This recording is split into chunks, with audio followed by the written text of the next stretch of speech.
time now for the Campaigning Politician Award. The nominees in this category are politicians who battled against seemingly insurmountable odds, have campaigned tirelessly and lobbied their fellow parliamentarians for years to reach their goal. The nominations are Dr. Evan Harris MP, Lib Dem Shadow Minister for Science, and Snelgrove, Labour MP for South Swindon, John Crudders, Labour MP for Dagenham, and Stephen O'Brien MP, Shadow Minister for Health.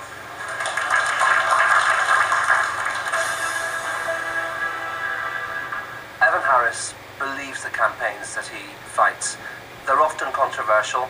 He's often outspoken, even in his own party, but he often wins. That is the sign of a conviction politician. Dr. Harris's numerous campaigns cover subjects as disparate as stem cell research and freedom of speech. I think one of his triumphs was diluting the awful incitement to religious hatred bill. I think it's important that we have rational, human rights-based and evidence-based policy making. He's an incredibly forceful guy and very passionate and you know, with almost unlimited energy. I don't think there can be many people who agree with him about absolutely everything, but Parliament and our politics would be a lot poorer without him. Anne Snelgrove has triumphed because she's punchy, factual, she's a brilliant campaigner. My right honourable friend will be aware that last Saturday marked the anniversary of the collapse of Fairpack. Anne Snelgrove campaigns for justice for victims of Fairpack, a Christmas savings scheme which collapsed, leaving 150,000 savers without their money. They lost, on average, £400 each. And if you think if you're on a very low income, the national minimum wage, £400 is a huge amount to lose. We're very, very angry and upset and hurt. And it encroached on your family life as well. You know, your children were told that they couldn't have the presents that they wanted. We want some kind of money back for the people who lost their money with Fairpack, and that fight goes on. If John Crudders didn't exist, then I think the Labour Party would have to invent him, because he's the nearest thing they have these days to the authentic voice of working class England. Well, I stood for the deputy leadership of the Labour Party because it looked like a bit of a carve-up within the cabinet amongst those who were more preoccupied to be Deputy Prime Minister than they were to be Deputy Leader of the Labour Party, and that needed to be challenged, I thought. Dagenham MP John Crudders was the surprise package in the deputy leadership contest, winning more votes than any other candidate in the first round. So I think that allowed us to sort of kick up a bit of dust. John Crudders' campaign for deputy leader made the Labour Party focus on genuine social-democratic issues and made the leadership realise that the party membership, the ordinary rank-and-file members, were important. That had been forgotten for 10 years.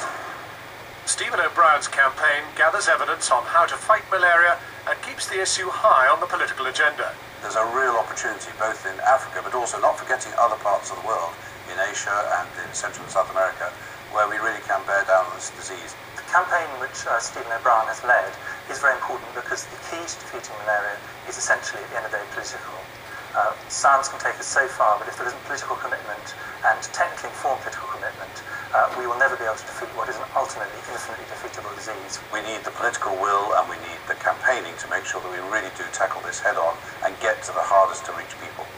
And to announce the winner, please welcome the best female pipe band in the world.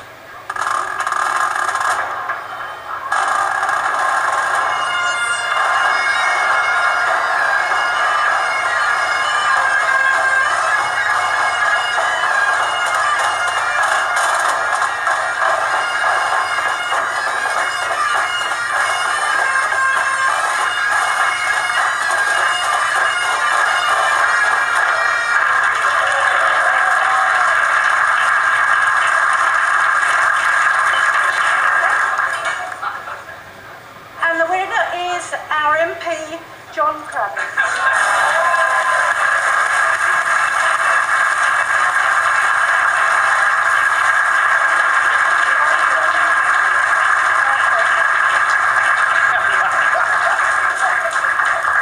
Here's for the Dagenham Girl Pipers.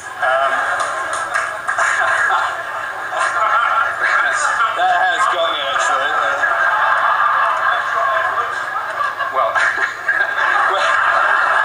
I'd like to thank Channel 4. I'd like to thank everyone who voted for me for this prize here. I'd like to thank everyone who actually voted for me for Deputy Leader of the Labour Party. I'd like also to thank those who didn't vote for me for Deputy Leader of of the Labour Party, because at one stage it looked like might be a possibility for winning. And that was never in the objectives of the campaign. Thank you very much indeed for this. It's a great pleasure. I would just say the hallmark, the statement that we use all the time in the campaign was that a little bit of rebellion is a good thing. Thomas Jefferson. Thank you very much indeed.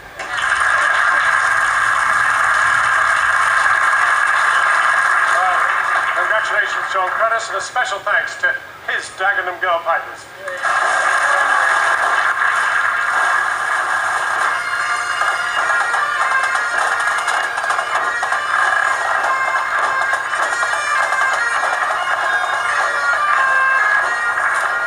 Well, that feels like the right time to take a break. We'll return before George Osborne can find another $500,000 in loose change down the back of his sofa.